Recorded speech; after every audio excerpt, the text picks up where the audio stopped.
एक DevOps engineer का starting package कितना होता है? यहाँ पे 10-12 लाख, हाईएस्ट 80 लाख और 1 करोड़। इंडिया के बाहर स्टार्टिंग में आपको 1000 दिरहम per month, highest 1000। You are working here in Dubai, कैसा वर्क एक्सपीरियंस है? यहाँ पे 50 लाख कमा रहा है, वहाँ पे 1 करोड़ कमा रहा है, क्या वो सेव कर पा रहा है? तो इंडिया से ज़्यादा सेविंग वहीं पर ही होगी। 50-55 लाख रुपए बचा रहे। 30 लाख रुपए तक का तो टैक्स ही चला जाता है अगर यहाँ पे 1 करोड़ रुपए कमा रहा है। It's almost been 7 years you are working here. US, UK और यहाँ पे जॉब अपॉर्चुनिटीज के बारे में नहीं सोचा? पीपल गो टू यूके और यूएस कि वहाँ पर टैक्स बढ़े, तो वहाँ पे आपको हेल्थ केयर अच्छा मिल रहा है, एजुकेशन अच्छी मिल रही है क्या, तो सेम चीज़ यूएई में भी है, बिना टैक्स बढ़े। डेवऑप्स एग्जैक्टली क्या होता है? अभी सबसे ज्यादा कौन सी इंडस्ट्रीज डेवऑप्स इंजीनियर्स को हायर कर रही है? जहाँ पे भी आपको सॉफ्टवेयर इंजीनियर की रिक्वायरमेंट, आपको डेवऑप्स की रिक्वायरमेंट है ही से। कोई कंपनीज हैं मार्केट में जो बिल्कुल एग्रेसिवली हायर कर रही है? Visa, master card, Atlassian. 1 crore रुपए आपको अगर कमाना है तो एक जॉब से कमाना आसान है या फ्रीलांसिंग करके आसान है? आजकल ना हजारों कोर्सेस और सर्टिफिकेशंस आ रहे हैं, क्या वो डायरेक्ट करने के बाद आप डेवऑप्स इंजीनियर बन सकते हो या फिर आपको स्पेशली डिग्री या पीएचडी की रिक्वायरमेंट होती है? कोई यूट्यूब से सीख सकता है ये सारे सर्टिफिकेशंस? अगर हाँ तो क्या उसको जॉब मिल जाएगी? बहुत जगह पे ये मैटर नहीं करता आपने डिग्री की हुई है कि नहीं, बहुत जगह ये मैटर किया आपको काम आता है कि नहीं। दूसरे का करियर देख के तो सबको बहुत अच्छा लगता है कि यार बढ़िया बंदा है, 1-2 करोड़ रुपए की सैलरी है। इस इंडस्ट्री के क्या चैलेंजेस हैं? कभी ऐसा लगा एआई वगैरह भी आ रहा है मार्केट में और ये कहीं मेरी जॉब ना चले जाए?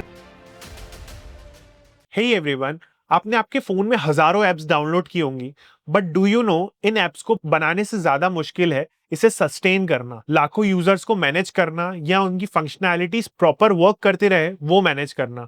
और इस एक करियर में काफी जॉब्स की डिमांड है जिसे डेवऑप्स इंजीनियर भी कहते हैं। सो आज मैंने मेरे एक फ्रेंड को इनवाइट किया है हमारे पॉडकास्ट पे, विजय दासवानी को, जिन्होंने एज अ सॉफ्टवेयर इंजीनियर अपना करियर स्टार्ट किया था। Now he is working in Dubai और एमिरेट्स जैसे कंपनी में भी ये lead DevOps engineer as a work कर रहे हैं। और आज इस पॉडकास्ट में हमने डिस्कस किया डेवऑप्स इंजीनियर एग्जैक्टली होता क्या है, क्या टूल्स एंड टेक्नोलॉजीज यूज होती हैं, कितने पैकेजेस आपको इंडिया में और इंडिया के बाहर मिल सकता है, फ्रीलांसिंग वर्सेस जॉब किस में आप ज्यादा पैसा बना सकते हो, और मोस्ट इंपॉर्टेंटली कैसे आप अब्रॉड भी सेटल हो सकते हो इस करियर के साथ, और कौन से सर्टिफिकेशंस आपको करना चाहिए। So watch this podcast till the very and.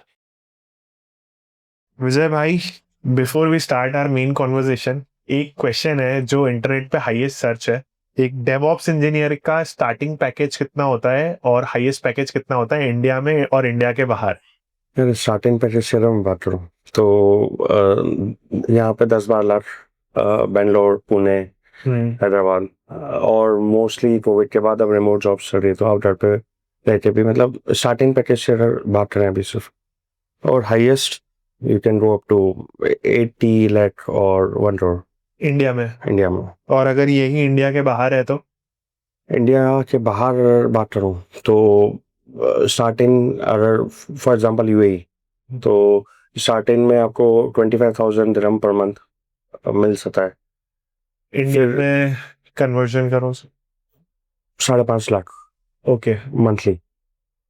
Oh great. Means almost यार 1 करोड़ के आसपास साल का ही हो गया। नहीं हुआ अभी, सॉरी, 60 lakhs के आसपास साल का हो गया स्टार्टिंग ही। और हाईएस्ट कितना चला जाता है? हाईएस्ट 60,000, 65,000। ओके, ऑलमोस्ट करोड़ के आसपास ही वही हो गया। हाँ, ऊपर पड़ जाता है। ऊपर पड़ जाता है। और ये अगर यूएस यूके में अगर हम चले जाए तो? ऑलमोस्ट सिमिलर, क्योंकि यूएई में भी अगर मैं बात करूँ तो ना, यूएस के हिसाब से सैलरी मिलती है।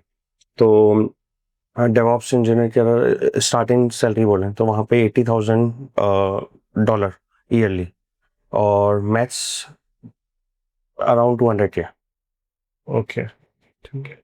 सो ऑल राइट विजय भाई, thank you so much for taking out your time and coming to our podcast. और भाई स्पेशली दुबई से आए हैं, welcome back to India again. और यार आज इस पॉडकास्ट में ना बहुत सारी बातें होने वाली है और बहुत सारी चीज़ें मैं खुद सीखूंगा about DevOps, about software engineering. और मेरी भी जो ऑडियंस देख रही है उसको भी बहुत कुछ सीखने को मिलेगा कि कैसे आप इस इंडस्ट्री में अपना करियर बना सकते हो, कैसे प्रोग्रेस कर सकते हो। सो स्टार्ट करते हैं।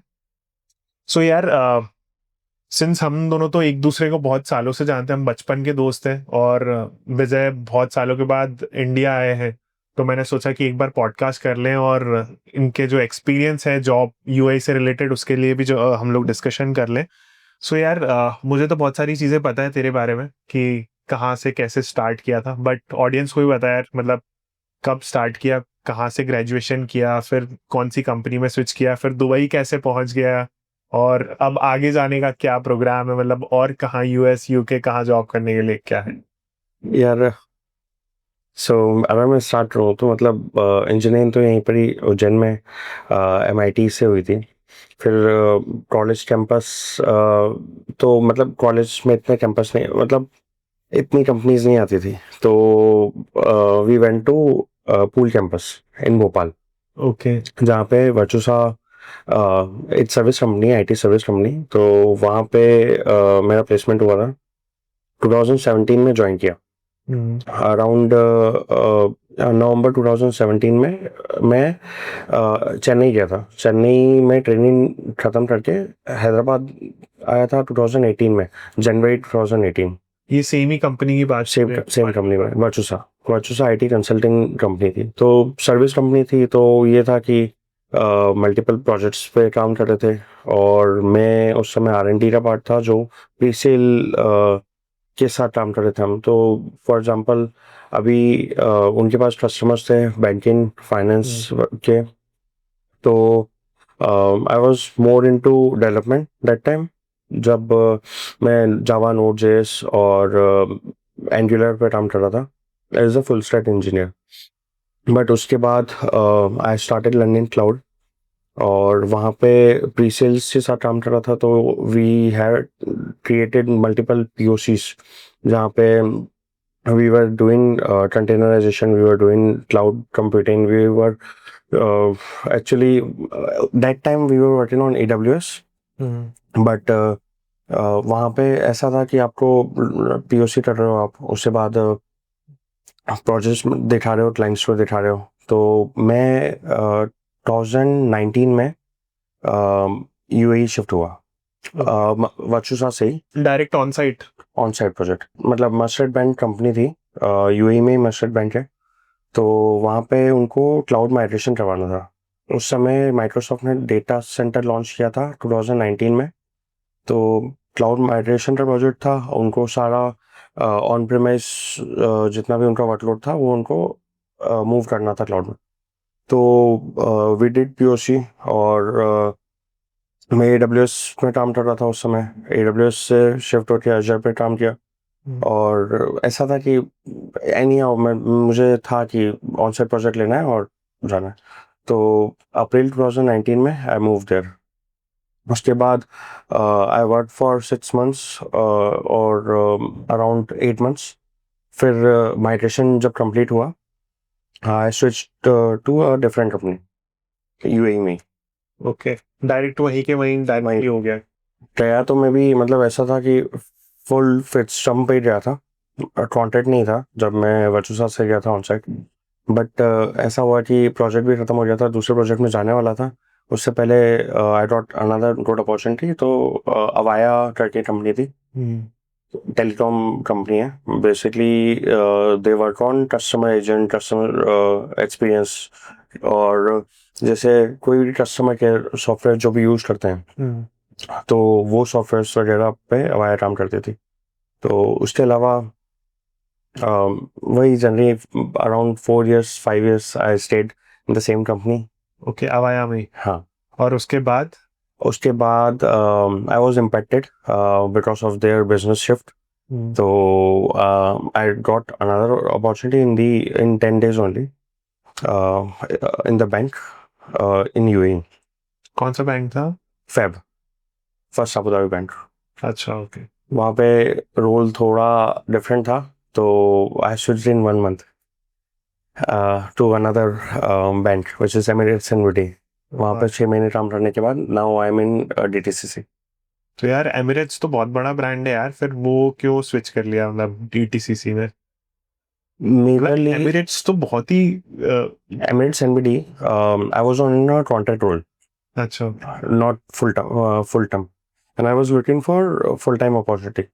Like I was in Vaya, और majorly ऐसा था कि benefits full time में ज़्यादा है comparative to हाँ contract. सही है, ये तो ठीक है। तो yeah, तो यार कैसा रहा, मतलब since you have worked here in India as well और फिर दुबई में भी काम किया है, तो कैसा वर्किंग एक्सपीरियंस है दुबई में? slightly I would say better. यहाँ पे वर्क कल्चर की अगर बात करें तो मैं बोलूँगा कि इंडियंस ने हर जगह वर्क कल्चर थोड़ा सा डिस्टर्ब किया हुआ है। तो मतलब इसमें ऐसा नहीं है कि कोई गलत सेंस में है क्या, बट ऐसा होता है कि मोर और लेस 8 to 5 या 9 to 5 9 to 6 जॉब है आपकी। तो यहाँ पे ऐसा है कि पीपल एक्सपेक्ट कि सामने वाला 11 बजे तक भी काम कर ले, करेक्ट, ये 12 बजे तक वर्क काम कर लाइफ ले। बैलेंस नहीं वर्क रहता लाइफ है। बैलेंस नहीं है, तो यूएई में वर्क लाइफ बैलेंस तो है, अच्छा, okay. बट ऐसा नहीं है। यहाँ पे भी बहुत सारी कंपनीज हैं जहाँ पे वर्क लाइफ बैलेंस बहुत अच्छा है। Even when I was working in Hyderabad, work life balance बहुत अच्छा था। मतलब ऐसा था कि even if I was working late 11 o'clock और 12 o'clock, I used to go office late. तो ये बिफोर कोविड की बात है। कोविड के बाद थोड़ा सा चेंज हो गया work life environment. I was working fully remotely. ऐसा था कि टाइम का कोई वही नहीं है। तो वर्क लाइफ बैलेंस की अगर मैं बात करूँ तो बेटर है। अगर मुझे दिन में कहीं कुछ काम है तो मैं जा सकता हूँ। और यहाँ पे स्पेसिफिक वर्किंग आवर्स के अकॉर्डिंग ही काम होता है या अभी स्ट्रेच हो जाता है फिर, मतलब? यूएई में हाँ, when you are in the office you have to work outside your working hours. Because कभी भी कुछ भी फट रहा है, राइट? हाँ, तो ये कभी भी हो सकता है। ठीक है, तो तो ये DevOps SRE site reliability engineer, उसमें यही है कि आप I mean they are companies जहाँ पे एसआरई टीम प्रॉपर बनी हुई है, जहाँ पे शिफ्ट में काम करवाते हैं वो सिर्फ एसआरई से लिए। बट वो बात हो रही है सिर्फ और सिर्फ L1 या L2 के लिए। But in my scenario I would say कि वर्क लाइफ बैलेंस अच्छा है। मैं अगर दिन में भी कुछ और करना चाह रहा हूँ, मेरा कुछ काम करना है, तो मैं कभी भी अपना टाइम निकाल के कर सकता हूँ। तो ऐसा नहीं है कि मुझे बैठना ही है या मुझे करना ही है इस टाइम पे, तो टाइम बाउंडेड नहीं है। तो अगर ऐसे में अगर मैं दिन में कुछ नहीं कर रहा हूँ, मैं अगर बैठा हूँ, हो जाए मेरा काम, तो ऐसे में अगर मेरे को रात को 12 बजे कुछ काम करना पड़ रहा है तो कोई बड़ी बात नहीं। ये देखिए, बात ये है कि बड़ी एमएनसीज और कंपनी जो है वो चाहती है कि काम टाइम पे हो जाए, rather than they don't track, ऐसा कंटिन्यूसली ट्रैक तो नहीं करती होंगी आई थिंक कि आप नहीं, तो बैठे हुए नहीं। क्योंकि इतने एक्सपीरियंस के बाद मेरे ख्याल से ये मैटर नहीं करता। ये मैटर करता है कि काम ढंग से हो जाए शायद। बिल्कुल। मतलब कहीं भी अगर जाओ तो ऐसा नहीं होता कि आपको ऑफिस में शटल दिखानी है या ऑफिस में आपको रहना ही है 9 बजे तक या आपको 6 बजे तक रहना है ऑफिस में, ऐसा नहीं होता। इवन यहाँ पे भी बहुत सारी कंपनी में यही कल्चर है। मतलब मैं जब वर्चुअल में भी था, I used to go home by 4 o'clock also, चलता था। मतलब ऐसा कोई मॉनिटर नहीं कर रहा है या कोई देख नहीं रहा है। इट्स नॉट लाइक कि जाओ ना, आप काम होना चाहिए। बट हाँ, स्टार्टअप्स वगैरह में थोड़ा सा वाइल्ड वो कैच तो होता है यार, स्टार्टअप्स में तो होता है। Same with UAE also. अगर मैं स्टार्टअप की बात करूँ तो वहाँ भी थोड़ा है। Since you are working here in Dubai, तो कैसा वर्क एक्सपीरियंस है? आई मीन लाइफस्टाइल कैसी है? अगर कोई बंदा यहाँ पे 50 लाख कमा रहा है, वहाँ पे 1 करोड़ कमा रहा है, तो क्या वहाँ पे सिंस टैक्स तो फ्री है बट क्या वो सेव कर पा रहा है? क्या लाइफस्टाइल में फ़र्क आता है? वहाँ पे आई थिंक रेंट्स वगैरह ये सब ज़्यादा भी हैं, तो मेरा सेविंग वगैरह होती भी है। मैं अगर बोलूँ, यहाँ पे अगर कोई इंसान 50 लाख कमा रहा है और वहाँ पे 1 करोड़ कमा रहा है, तो इंडिया से ज़्यादा सेविंग वहीं वहीं पर ही होगी। क्योंकि आप ज़्यादा से ज़्यादा खर्चा करके भी अगर फैमिली के साथ भी रह रहे हो तो आप 4 लाख रुपए महीना खर्चा कर रहे हो। 4 लाख वैसे मैंने बहुत ज़्यादा बोल दिया। मतलब इट्स जस्ट लाइक ये ना, डिपेंड करता है कि अगर फैमिली के साथ है, बच्चे स्कूल जा रहे हैं नहीं जा रहे हैं, या वैसा वही फैमिली ऑफ 4 की अगर बात करें, तो वहाँ पे अगर आप 1 करोड़ रुपये कमा रहे हो, मतलब ऑलमोस्ट हो गया 40,000 दिरहम, है ना। तो 20,000 दिरहम भी अगर आप खर्चा कर रहे हो, तो ऑलमोस्ट आप 20,000 सेव कर रहे हो, विच इज़ अराउंड 4.5 लाख रुपए महीना। तो आप वही 50 लाख रुपए 50-55 लाख रुपए बचा रहे हो साल के।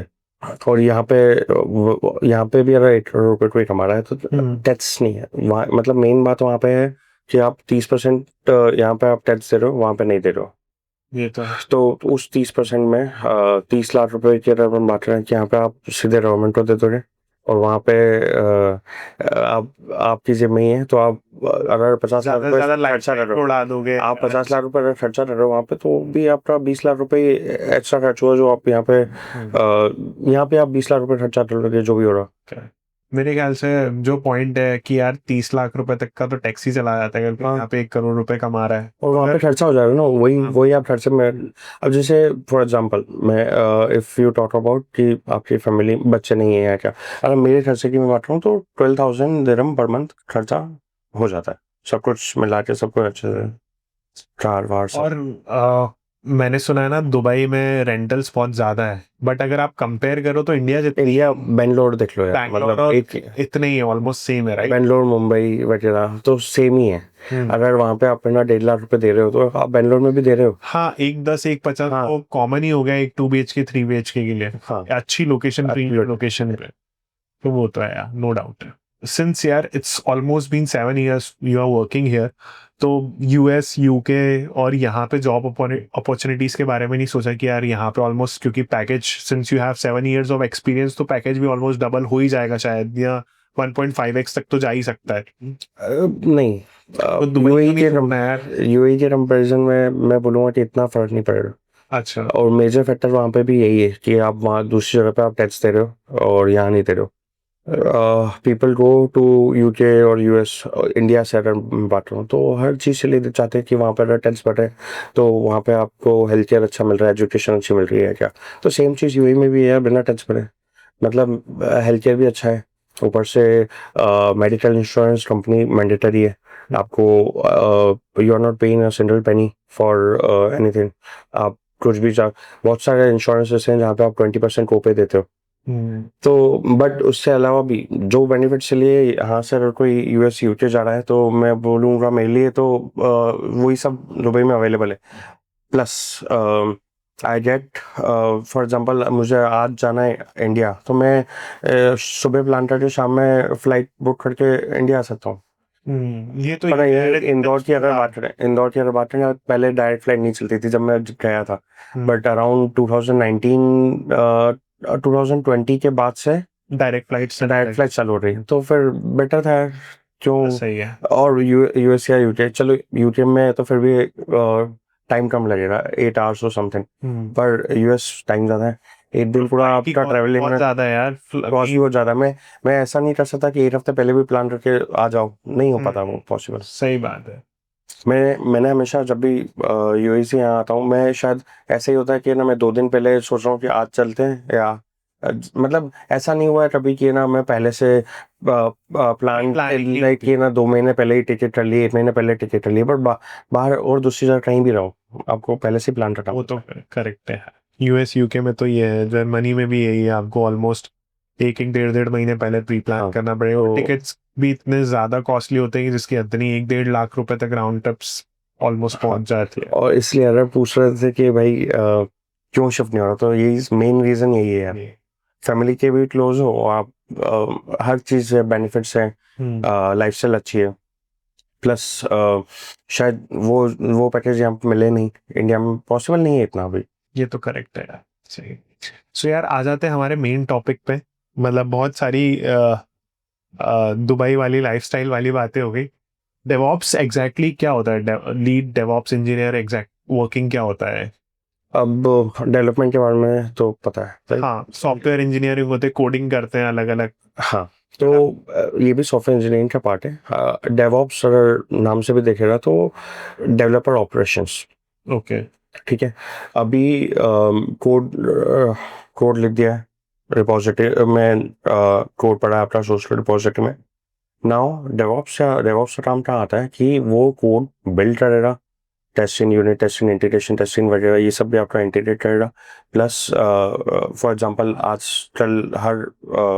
आजकल कहीं भी अगर मैं बात करूँ तो कंटेनराइजेशन वगैरह चल रहा है, तो कोई भी मतलब माइक्रो सर्विसेज वगैरह की बात करें तो इमेज बिल्ड करने के बाद टेस्ट वगैरह करने के बाद इमेज बिल्ड करेगा, इमेज स्कैन कर लेगा, फिर स्कैन करने के बाद अपन कोड बेसिकली इमेज पुश कर देते हैं, फिर जाके अपन डिप्लॉय कर देते हैं। ठीक है, वो आपकी एप्लीकेशन जाके डिप्लॉय हो रही, whether it is API, whether it is UI code, जो भी हुआ। ठीक है, डेवलपर का काम कब तक था, जब तक कोड लिखना था और उससे लोडर में उसने चला के देख लिया, सब हो गया।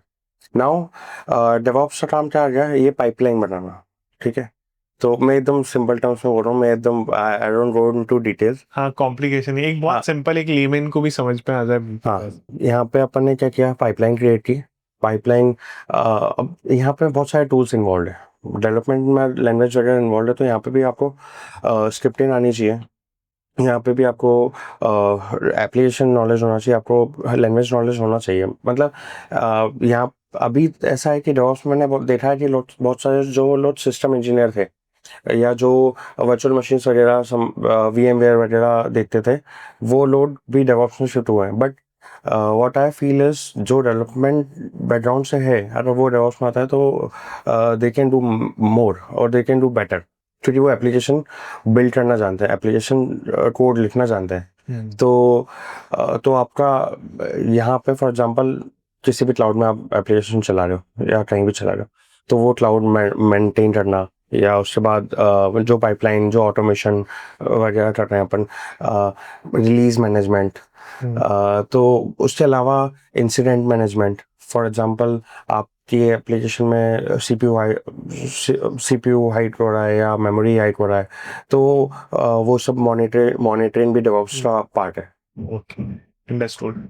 ले देखे, मैं अगर ऑलमोस्ट क्रक्स पे आऊँ तो एक जो सॉफ्टवेयर डेवलपर होता है वो तो सिर्फ एक कोड बना लेता है, लेकिन बट उसको पूरा बैकएंड में पूरा मेंटेन करना, मैनेज करना, Run करना। ऑप्टिमाइजेशंस कम करना, देखना कि हर एक कोड जो प्रॉपर चल रहा है कि नहीं, कुछ फट रहा है कि नहीं, वो सारी चीजें जो होती है वो एक पूरा मैनेजमेंट एक डेवऑप्स इंजीनियर का होता है, राइट? हाँ, और भी बहुत सारे और भी बहुत सारी एड-ऑन्स चीजें होती है, हाँ। बट ओवरऑल सब कुछ हाँ। एक शॉर्टकट में समझ। कैसे आज की कंपनीज में डेवऑप्स यूज हो रहा है, मतलब आई मीन यही जो एक पूरा एग्जांपल था हमारा, यही एक एग्जांपल था, राइट? कि पूरा बैकएंड वगैरह मैनेज करना है ना, और किन टूल्स और टेक्नोलॉजीज यूज करनी पड़ती हैं इसके लिए आप?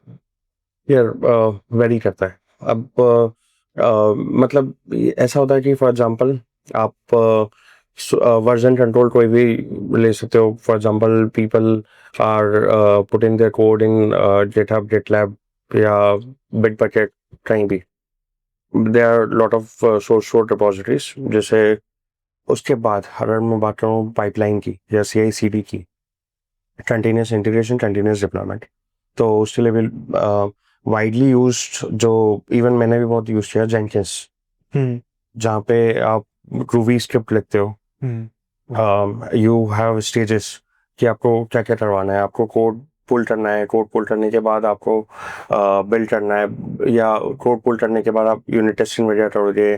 There are lot of things like static code analysis, तो वहाँ पे आप एक और स्टेज ऐड करोगे।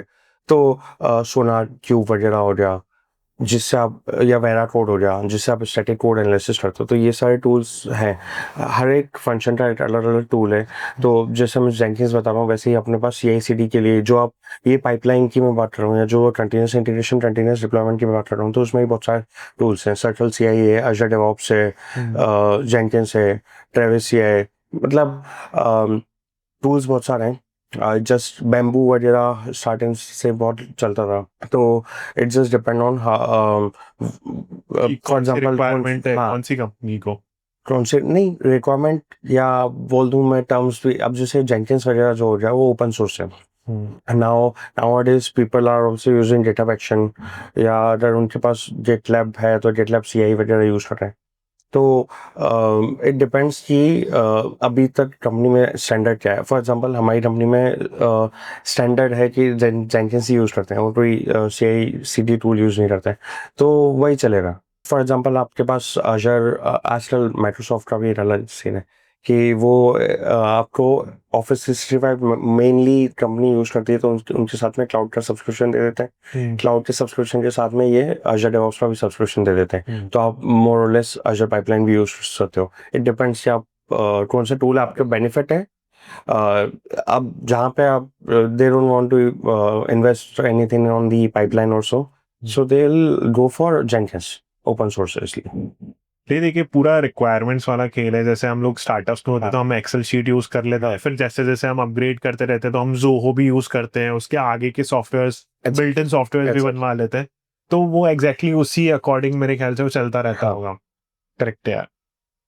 सो अभी सबसे ज्यादा कौन सी इंडस्ट्रीज डेवऑप्स इंजीनियर्स को हायर कर रही है यार या सबसे ज्यादा रिक्वायरमेंट है? जहाँ पे भी आपको सॉफ्टवेयर इंजीनियर की रिक्वायरमेंट, आपको डेवऑप्स की रिक्वायरमेंट है ही से। एवरी कंपनी, अगर मैं बात रहा हूँ भले ही वो फाइनेंशियल बैंकिंग और फाइनेंस हो गया, या आपका मार्केटिंग हो गया, या आपका टेलीकॉम कंपनी हो रही, जहाँ पे भी आपके प्रोडक्ट्स हैं, तो वहाँ पे डेवऑप्स की रिक्वायरमेंट है ही से। Because it is not like कि everyone they want their application to run always, up time चाहिए, तो the someone is required जो कि उसको मेंटेन करता रहे। और ना ही सिर्फ मेंटेन करना और ना ही सिर्फ सपोर्ट करना, बट ऑल्सो आपका रिलीज न्यू फीचर रिलीज हो रहे हैं, तो वो उसके लिए भी आपको डेवऑप्स रिक्वायरमेंट है। और कोई कंपनीज हैं मार्केट में जो बिल्कुल एग्रेसिवली हायर कर रही हैं मतलब डेवऑप्स इंजीनियर्स को? या मतलब I saw a lot of posts from Visa, Mastercard, Atlassian और Walmart, Target, ये सब भी हायर कर रहे हैं। ओके। इवन बैंक्स में भी हमेशा रिक्वायरमेंट रहती है डेवऑप्स की। सो अगर आप एक डेवऑप्स इंजीनियर हो तो 1 करोड़ रुपए आपको अगर कमाना है तो एक जॉब से कमाना आसान है या फ्रीलांसिंग करके आसान है? साइड बाय साइड आप फ्रीलांसिंग करते हो तो बेनिफिशियल है, बट आप जॉब के साथ भी कर देखो, it just up to the individual. मतलब ऐसा है कि आप ना, हाँ व्हाई नॉट, अगर आपको एक्स्ट्रा पैसा मिल सकता है, एक्स्ट्रा क्योंकि कोई भी आप काम करते हो आपको एक्सपीरियंस ही मिल रहा है। करेक्ट, ठीक है, तो there is nothing wrong in it. अगर आप फ्रीलांसिंग से आप without impacting your job, actual job अगर आप कर सकते हो तो व्हाई नॉट। वीकेंड पे भी यार, मतलब बहुत बार ऐसा हुआ है कि वीकेंड पे अगर कुछ एक्स्ट्रा अपन काम कर सकते हैं, and it's not just about कि आप पैसा कमा लो, it's also about you will gain some experience. अगर मैं अपनी कंपनी में सिर्फ Azure पे काम कर रहा हूँ या सिर्फ GCP पे काम कर रहा हूँ, तो अगर मुझे कुछ फ्रीलांसिंग का काम मिल रहा है AWS पे, तो मैं व्हाई नॉट। अगर एक्स्ट्रा इसके लिए मिलेगी कुछ, Indian all tools, all cloud, everything is same, underline technology तो सेम ही है, जस्ट अबाउट की टर्मिनोलॉजी वगैरह डिफरेंट हो जाता है। तो अगर मिल सकता है तो या people should do freelancing. Job के साथ भी आप 1 करोड़ रुपये कमा सकते हो, it's not a big deal, but ये है कि साथ में करना चाहिए मेरे हिसाब से। और अगर कोई डेडिकेटेडली पूरा फ्रीलांसिंग ही कर रहा है तो इजी है मतलब 1 करोड़ प्लस तक पहुंचना? यार कंपटीशन भी उतना ही है। इट्स नॉट लाइक कि you get project every day. It's all about, तो जॉब में भी होगा ही। हाँ जॉब में भी है, but if you are doing already, मैं ऐसा नहीं बोल रहा कि जो आप याद आउट है, अरे इसको ऐसा लें कि अपन है ना, कोई जॉब ढूंढ रहा है और कोई फ्रीलांसिंग का काम कर रहा है, अगर अगर किसी को जॉब मिल रही है या कोई जॉब कर रहा है, फॉर एग्जांपल अगर मैं जॉब कर रहा हूँ साथ में मुझे फ्रीलांसिंग का काम मिल रहा है तो मैं करूँगा, बट तो अगर someone who is looking for job also looking for freelancing, जो भी उसको प्रोजेक्ट मिल जाए, तो आई सजेस्ट कि ना पहले जॉब वगैरह ले लो, स्टेबल जॉब। फ्रीलांसिंग जरूरी नहीं है आपको रोज मिले। सही बात है, रोज प्रोजेक्ट मिलना पॉसिबल। डिफिकल्ट ये भी होता है यार, कभी किसी क्लाइंट की रिक्वायरमेंट है, कभी नहीं है, कभी किसी महीने ज्यादा काम है, कभी कभी नहीं है। बट जॉब में होता है कि यार फिक्स है, एटलीस्ट कोई टेंशन नहीं है ना, आपका एक काम तो चल रहा है ना, उसके साइड में तुम 50 काम करो कोई फर्क नहीं पड़ता। सही, बट एक तो स्टेबल जॉब चाहिए। करेक्ट, ये तो होता है। इंडिया में रह के सिंस 1 करोड़ के मार्क पे डिजिट्स तक पहुंचना आसान है डेवऑप्स में? कंपैरेटिवली डिफिकल्ट भी है, ऐसा मतलब 1 ईयर तक अगर अपन बात करें तो there are not many jobs और मैनी कंपनीज जो दे रहे हैं, बट हाँ, अगर आपको अच्छा खासा एक्सपीरियंस हो जाता है डेवऑप्स इंजीनियर में या एसआरई में, तो यू कैन गेट और you can go for higher positions कि फॉर एग्जांपल आपको 8-10 साल का एक्सपीरियंस हो जाए, उसके बाद है ना आप आर्किटेक्ट वगैरह रोल पे जा सकते हो, मिल जाएगा, इजीली मिल जाएगा फिर। ओके, ऑलमोस्ट अगर 8 to 10 years का एक्सपीरियंस हो गया है तो इंसान पहुंच सकता है। हो सकता है। ठीक है, करेक्ट। अगर हम प्रोसेस वाले पार्ट पे आ जाए कि अगर किसी को एक डेवऑप्स इंजीनियर बनना है तो क्या स्टेप बाय स्टेप प्रोसीजर होता है कि जिससे वो फॉलो करके एक अच्छी कंपनी में जॉब भी ले ले और या फ्रीलांसिंग में। अब जैसे कोई सॉफ्टवेयर इंजीनियर है जो स्टार्ट कर रहा है, अब वो इट डिपेंड्स कि इंटरेस्ट क्या है, क्योंकि बहुत सारे स्ट्रीम है, आप एक जगह नहीं, सॉफ्टवेयर इंजीनियरिंग के अंदर भी आप बहुत सारी चीज़ें कर सकते हो। People either go for UI UX, people either go for full stack engineering, मतलब या डेवऑप्स। तो मैं बात करूँ पहले पहले की अगर से जस्ट एग्जांपल दूँ मैं, तो लोग पहले अगर सिस्टम इंजीनियर था जो कि वर्चुअल मशीन्स वगैरह, वीएमवेयर वगैरह या इंफ्रास्ट्रक्चर था, आज भी जो डेवलपमेंट बैकग्राउंड से जो डेवऑप्स में शिफ्ट हो रहे हैं, तो उसके लिए मेजरली आप what you can do is you can learn CI/CD tools, you can learn security tools, you can learn cloud, any cloud. It's not कि आप AWS करोगे तो ही अच्छा हो रहा है, Azure करोगे तो ही बेटर है, या GCP करोगे तो ही बेटर है। तीनों क्लाउड में से कोई भी अगर आपको अच्छे से आता है तो आप you can work on any cloud. तो शिफ्ट अगर कोई करता है तो इट इज़ लाइक कि learning more technology, development background से अगर कोई है तो मैंने जैसे पहले कहा कि ईजी है, क्योंकि you know how application run, you know how code is written, you know how what dependencies you have in the application, तो आप बेटर कर सकते हो। तो शिफ्ट होने के लिए बस यही है कि टूल स्टैक बहुत वाइड है।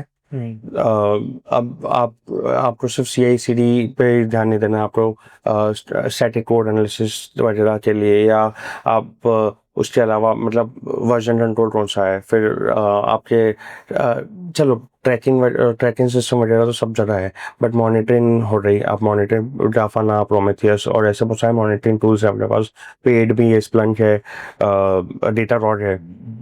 तो इट डिपेंड्स कि आप मतलब कहाँ से स्टार्ट करना चाहते हो।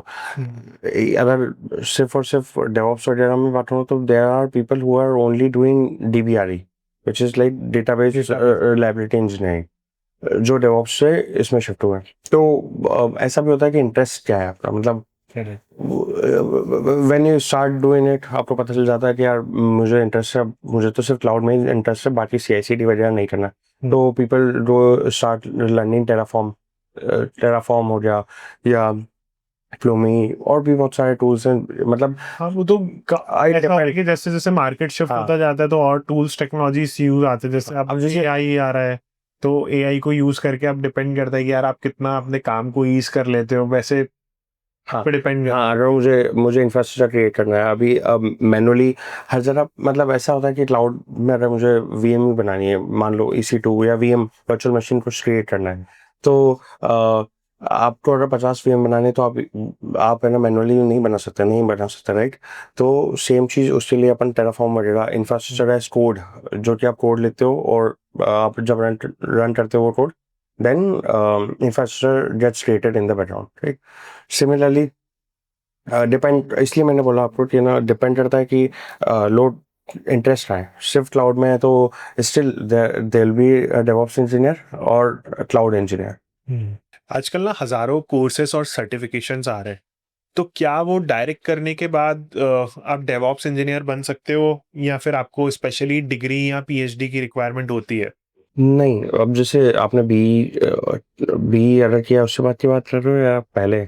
12th के बाद ही लोग आजकल तो इतने स्मार्ट हो गए कि खुद ही in YouTube there are lot of companies की जहाँ पे BCA MCA वालों को भी ले लेते हैं, या बट मोर और लेस यहाँ पे मैंने बहुत कम देखा है ऐसा कि कोई भी company without having background check और डिग्री वगैरह के लेते हैं। तो हाँ, स्टार्टअप्स वगैरह में यू कैन स्टिल वर्क, जहाँ पे फ़र्क नहीं पड़ता कि आपने पढ़ा डिग्री है। डिग्री है नहीं है। But the question also is कि क्या कोर्सेज और सर्टिफिकेशन से इतना नॉलेज हो जाता है कि आप मतलब इस पार्ट पे डायरेक्टली स्विच कर पाओ? मैंने भी, अगर मैं अपना एक्सपीरियंस बताऊँ तो मैंने भी है ना क्लाउड सर्टिफिकेशंस कर रखे हैं। AWS का किया हुआ है, GCP का किया हुआ है, Azure का किया हुआ है, या उसके अलावा कुबरनेटिस सर्टिफिकेशन हो गया या टेराफॉर्म सर्टिफिकेशन हो गया।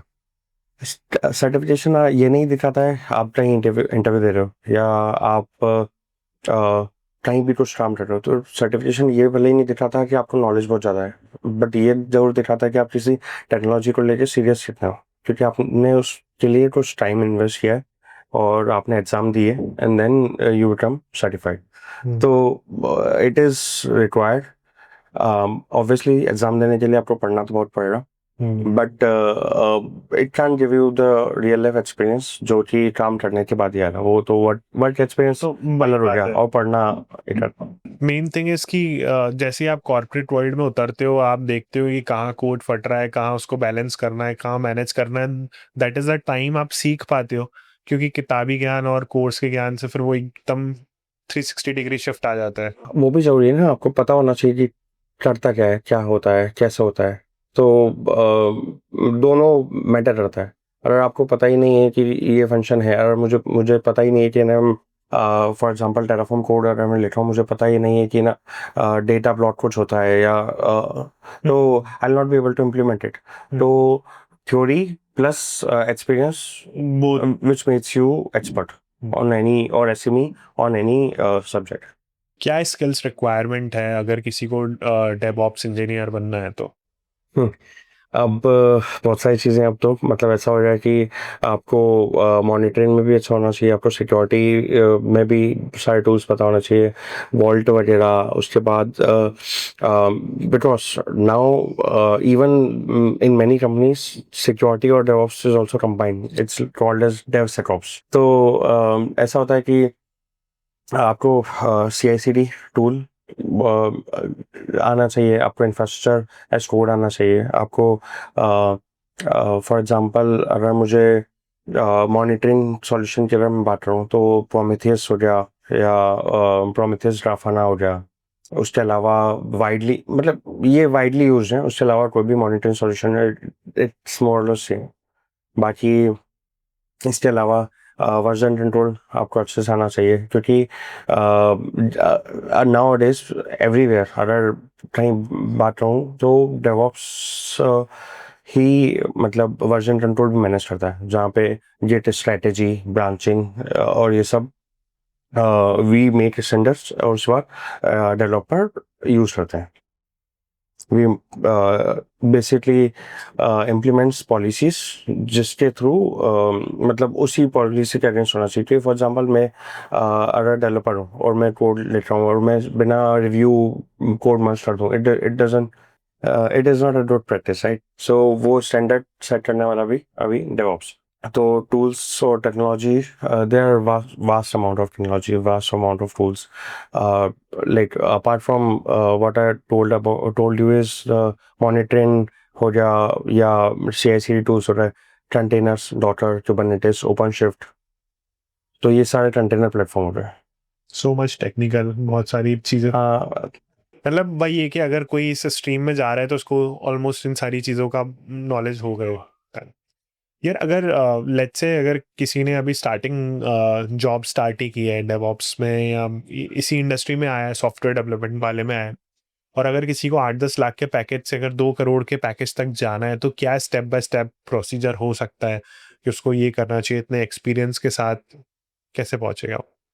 ये ऐसे बात करूँ तो प्रोडक्ट कंपनीज ज़्यादा पे करती है। फॉर एग्जांपल जब मैंने स्टार्ट किया था, मैंने सर्विस कंपनी से स्टार्ट किया था। इट हेल्प मी कि मैं ऑन साइट जा पाया।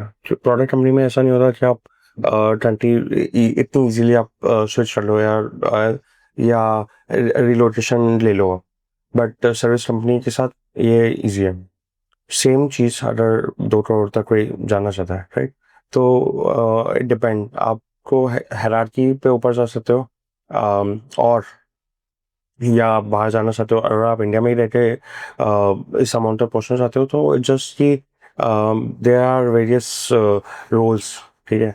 जैसे ही हो गया आपका इंजीनियर डेवऑप्स इंजीनियर हो गया, सीनियर डेवऑप्स इंजीनियर हो गया, लीड हो गया, लीड के बाद आर्किटेक्ट वगैरह होते हो, तो you have to wait, then you can reach that level.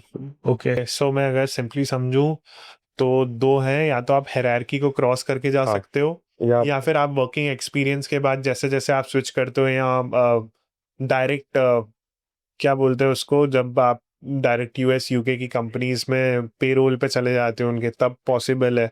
तो इन्हीं स्टेप्स को फॉलो करके जाया जा सकता ज़्यादा। है। और एडिशनली ये भी है कि यार मेरे को ऐसा लगता है कि हमेशा खुद को सेल्फ इम्प्रूवमेंट करना पड़ेगा, न्यू टूल्स टेक्नोलॉजीज यूज करनी पड़ेगी, तब जाके आप धीरे धीरे वो कर सकते हो।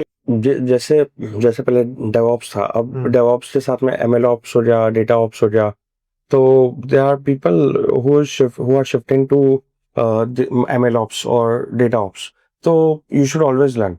मतलब कुछ फॉर एग्जांपल आज ट्रेंड में अभी ML AI सब है, तो अपन why not you learn something, you get new opportunity। और हाँ, अभी भी लोगों का सोचना है कि एक कंपनी में रह के इतना पैकेज नहीं बढ़ता है, या आपको स्विच करना पड़ता है बार बार।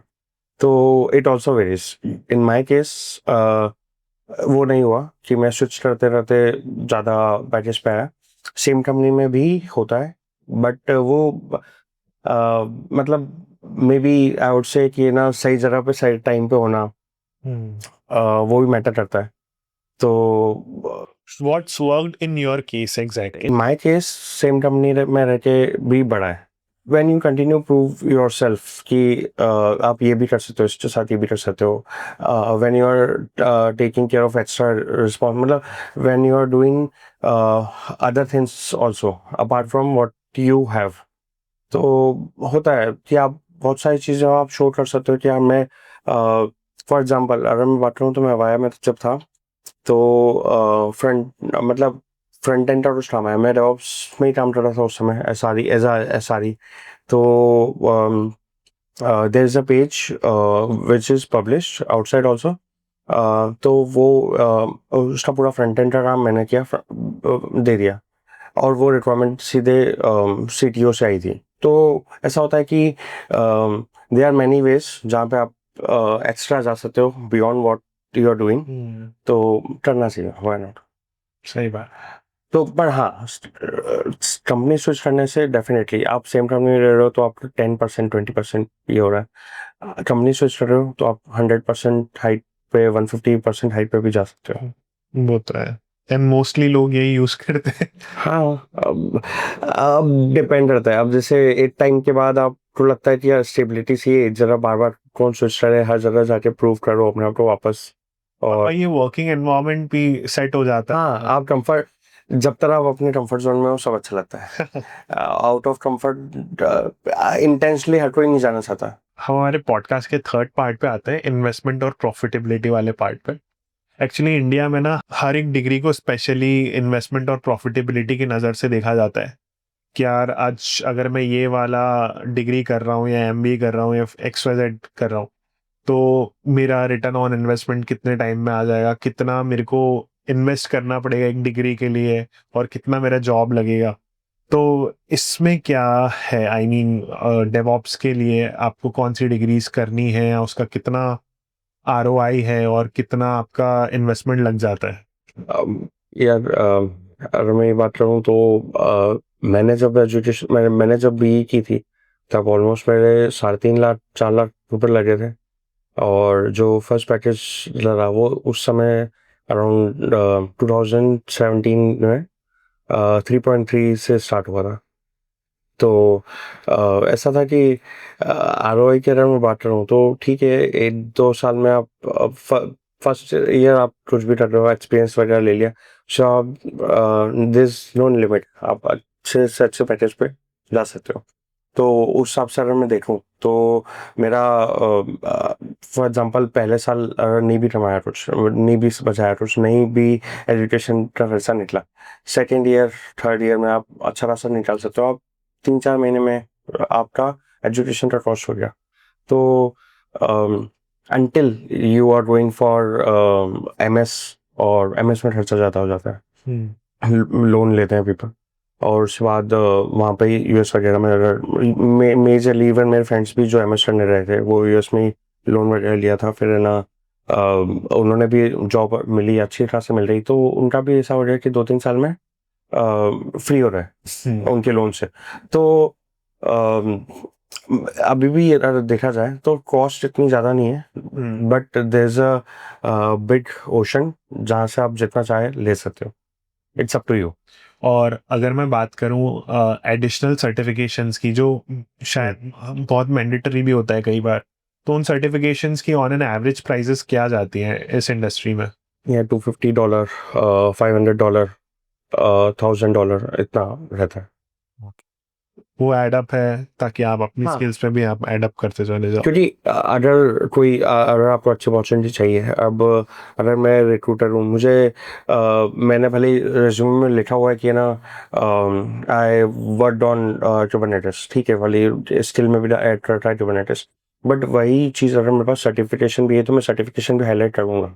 तो कोई भी रिक्रूटर देख रहा है वो रिज्यूमे, तो एक लिए एक एडअप हो जाता है, वो देखता है कि चलो ठीक है, इसको इस चीज का भी नॉलेज है, उसको इस चीज और ये भी है ना कि अगर आपके पास उनके पास 50 रिज्यूमे आए तो 50 में से अगर 6 ने सर्टिफिकेशन कर रखे, तो क्लियर कट है कि है ना जो 6 है जिन्होंने जिन्होंने सर्टिफिकेशन कर रखे हैं वो ही पिक होंगे। करेक्ट, वो तो है। यार सर्टिफिकेशंस की बात आई है तो आजकल यूट्यूब पे ऑलमोस्ट सारे कोर्सेज और ये सारी चीजें फ्री होती है, तो क्या अगर कोई इंसान चाहे तो फर्स्ट ऑफ ऑल यूट्यूब से सीख सकता है ये सारे सर्टिफिकेशंस? सेकंड, अगर हाँ तो क्या उसको जॉब मिल जाएगी? स्टार्टअप्स में यस, दे आर, मैं भी कुछ लोगों को जानता हूँ जिन्होंने इंजीनियरिंग नहीं की, बट वो यहाँ स्टार्टअप में काम कर रहे हैं, तो हाँ हो सकता है। या मतलब देखो, बहुत जगह पे ये मैटर नहीं करता कि आपको आपने डिग्री की हुई है कि नहीं, बहुत जगह ये मैटर किया आपको काम आता है कि नहीं। बट हाँ, कोई भी MNC वगैरह में काम नहीं चलता, वहाँ पे आप भले आपका स्टार्टअप का एक्सपीरियंस वगैरह भी हो गया, तो पहले हो जाता था कि लोग जो ना बिना डिग्री वगैरह के, बट आजकल हर जगह पे बैकग्राउंड वेरिफिकेशन वगैरह तो है ही सही, जहाँ पे आप ऐसे ही कट शॉट हो जाएगा कि भाई आपने नहीं किए। बेसिकली और देखा जाए तो एमएनसीज जो है वो आपको डिग्रीज भी मांगती हैं और प्रॉपर सर्टिफिकेशन ऑफ कोर्सेज भी मांगती हैं, so that they can authorize कि यार वैलिड है कि नहीं ये चीजें। हाँ, सर्टिफिकेशन भले मैटर करेंगे, डिग्री मैटर करती है। सर्टिफिकेशन जैसे फॉर एग्जांपल मेरे रिज्यूमे भले ही है, लिंक्डइन प्रोफाइल में भी सब जगह एडिटेड सर्टिफाइड है, बट कहीं भी ऐसा नहीं हुआ है कि ना मुझे सर्टिफिकेट अपना दिखाना पड़ा, या कहीं भी मुझे सर्टिफिकेशन की लिंक देनी पड़ी, बट डिग्री ऑलवेज, क्योंकि कोई भी कंपनी आप ज्वाइन करते हो तो वहाँ पे बैकग्राउंड वेरिफिकेशन होता है, आपको सारे रिकॉर्ड्स देने पड़ते हैं, and then they verify, cross check. हाँ। और UAE की अगर मैं बात करूँ तो UAE में भी अगर आपको मूव होना है तो डिग्री अटेस्टेशन इज रिक्वायर्ड, जहाँ पे बेसिकली न्यू दिल्ली में अटेस्टेड होती है और फिर UAE में अटेस्टेड होती है, और स्टैंप लगते हैं डिग्री के पीछे। ओके यार, दूसरे का करियर देख के तो सबको बहुत अच्छा लगता है कि यार बढ़िया बंदा है, 1-2 करोड़ रुपए की सैलरी है, बढ़िया कमा रहा है, सब अच्छा चल रहा है, बट जो उस चीज को करता है वही जानता है कि उसमें चैलेंजेस क्या क्या है, कितना वो स्ट्रगल कर रहा है, कितने स्ट्रगल के बाद वो यहाँ तक पहुंचा है, फेस कर रहा है। तो इस जॉब के, इस इंडस्ट्री के क्या चैलेंजेस हैं?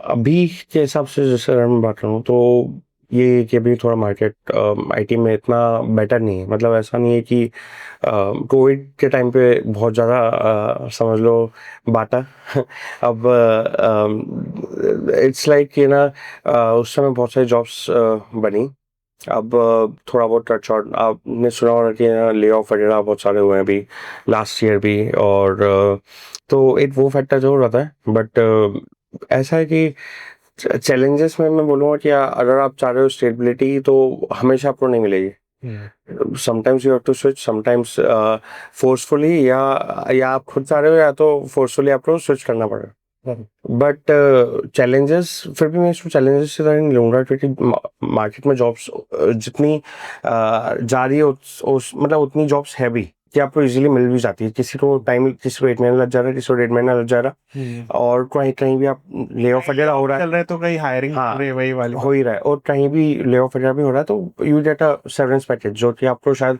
हो सकता है आप स्विच कर रहे हो तो आपको नहीं मिल रहा कुछ extra amount of money, right, but अगर कोई कंपनी ले ऑफ कर रही है तो वहाँ पे आपको सेवरेंस अच्छा कुछ पैकेज देके बोल रही है कि लेट गो, मतलब ऐसा है कि, तो चैलेंज यही बोलूँगा मैं कि अभी थोड़े ले ऑफ्स वगैरह हैं, but as part of work अगर मैं बोलूँ तो कभी कभी जो आप नहीं चाह रहे हो काम करना, 3 बजे रात को भी अगर कुछ काम आ जाए तो आपको करना है, तो ये भी एक चैलेंज हो सकता है कि आपको सोना है, बट क्योंकि यार वही बात है, आप पूरा एक एंटायर सिस्टम मैनेज कर रहे हो और हाँ। वो पूरा सिस्टम आपके ऊपर है, तो अगर वो कभी भी सॉफ्टवेयर हाँ, मतलब टेक है फटता है तो देन आपको पूरा मैनेज तो करना है। वो भी रिस्पॉन्सिबिलिटी वाली बात है, ओनरशिप वाली बात है। अगर you own it, you think कि हाँ ये मेरा काम है, ये आप अगर पूरा अकाउंटेबल हो उस चीज़ के लिए, तो आपको फिर 2 बजे करना है, 3 बजे करना है, वो करना पड़ता वो तो सही बात है। यार कभी ऐसा लगा कि यार एआई वगैरह भी आ रहा है मार्केट में और ये कहीं मेरी जॉब ना चले जाए या कुछ नहीं। ऐसा? है। नहीं, जॉब्स, कोई भी नई टेक्नोलॉजी आती है ना तो जॉब्स बढ़ती है, कभी कभी कम नहीं होती। यहाँ पे मतलब अगर देखा जाए तो लोगों का भी ये है फेयर कि ये एलएलएम वगैरह आ रहे हैं, जो आपको कोड जनरेट करके दे रहे हैं, but it is still you need someone to integrate it, right. और अभी ये एलएलएम आया तो उसके बाद प्रॉम्प्ट इंजीनियर वगैरह उनकी जॉब्स आई। पहले एमएल मशीन लर्निंग वगैरह चला था, तो और एमएल ऑप्स वगैरह, ML engineer, data scientist, data analysis, सब जॉब्स और क्रिएट हुई, कम नहीं हुई, राइट। पहले बैक इन 2000 और बिफोर, तब लोग मैनुअल एंट्री करते थे, पेपर और सब, जब कंप्यूटर वगैरह स्टार्ट इन में मे बी उस समय भी लोगों को ये लगता था कि जॉब चली जाएगी, बट ऐसा नहीं हुआ, और बढ़ी, क्योंकि और काम बढ़ा, फोकस भी शिफ्ट होता है। जैसे एलएलएम वगैरह आया तो उसके बाद से पता नहीं कितने सारे स्टार्टअप्स आ रहे हैं जो कि और एलएलएम को यूज करके, मतलब एआई एजेंट्स वगैरह, बहुत सारी चीज़ें और डेवलप हो रही है। इट्स नॉट लाइक कि जॉब कम हो रही, बल्कि अपॉर्चुनिटी और बढ़ती है। सही बात है। और डिपेंड भी ये भी करता है यार, आप उस पर्टिकुलर टेक्नोलॉजी को कितना कितना अडॉप्ट कर लेते हो, कितना यूज करते हो। यार अभी मैंने सुना है कि मतलब ऑलमोस्ट जो एआई है 70% तक तो कोड्स खुद ही लिख दे रहा है। हाँ, बट यू नीड समवन जो उस लार्ज लैंग्वेज मॉडल को बता पाए कि करना क्या है। करेक्ट। और इट्स नॉट लाइक 70%, बट ऐसा भी है कि अब जैसे V S code is widely use, सब वी एस कोड में कोड करते हैं, तो वहाँ पे फॉर एग्जांपल कोपायलट वगैरह के एक्सटेंशन हैं, जहाँ पे वही फाइल रीड करके आप कुछ एडिट भी करवा सकते हो, कुछ अपडेट भी करवा सकते हो, वहीं कोड मॉडिफाई करवा सकते हो।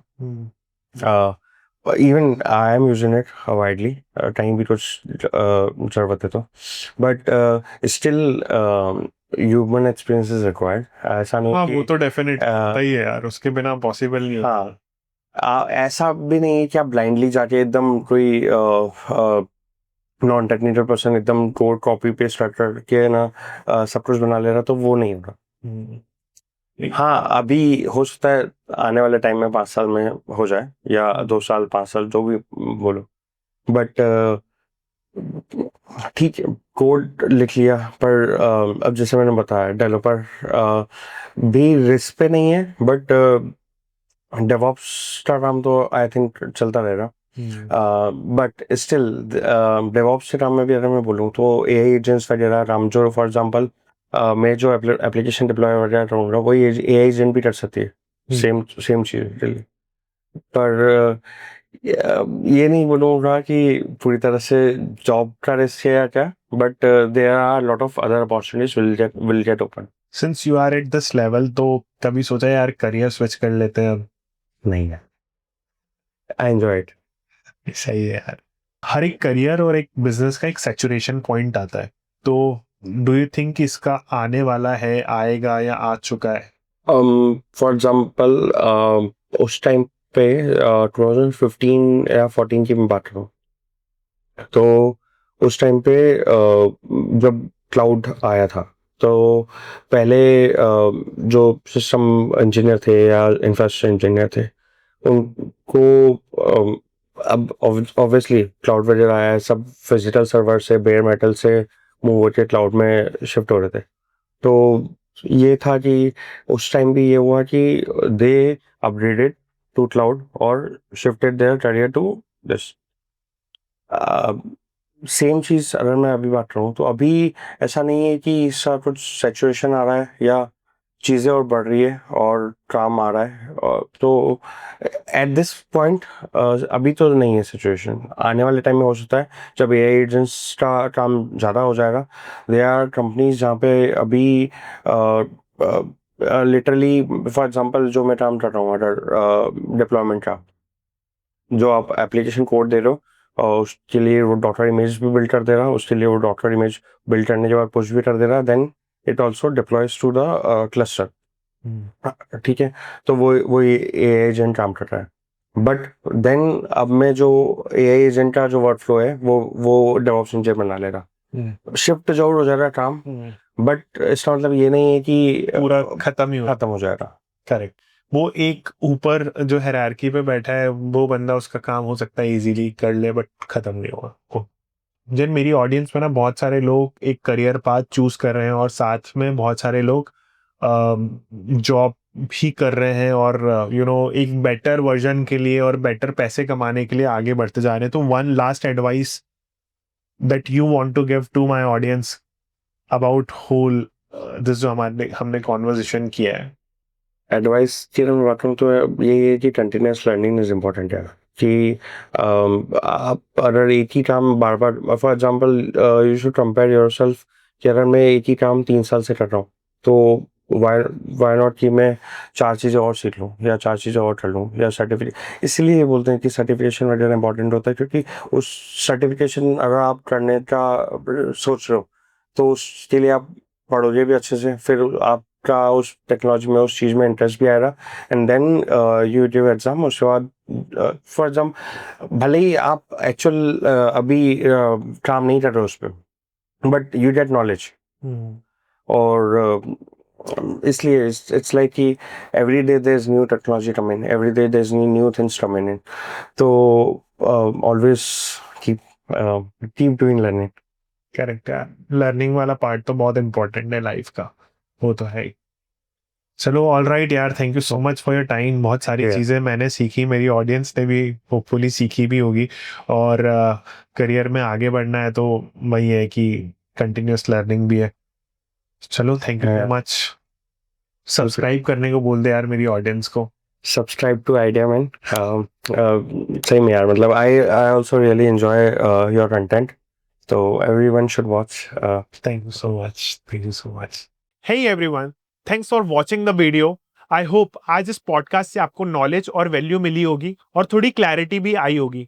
नेक्स्ट वीडियो आप कौन से करियर ऑप्शन पे चाहते हो कमेंट करके बताओ। एंड अभी तक आपने आइडिया मैन के चैनल को सब्सक्राइब नहीं किया है तो जल्दी से सब्सक्राइब कर लो, ताकि आपसे ऐसे इंपॉर्टेंट वीडियोस हर हफ्ते मिस ना हो। एंड अगर इंस्टाग्राम पे अभी तक भी फॉलो नहीं किया है तो जल्दी फॉलो कर लो। Thank you so much for watching. See you next week.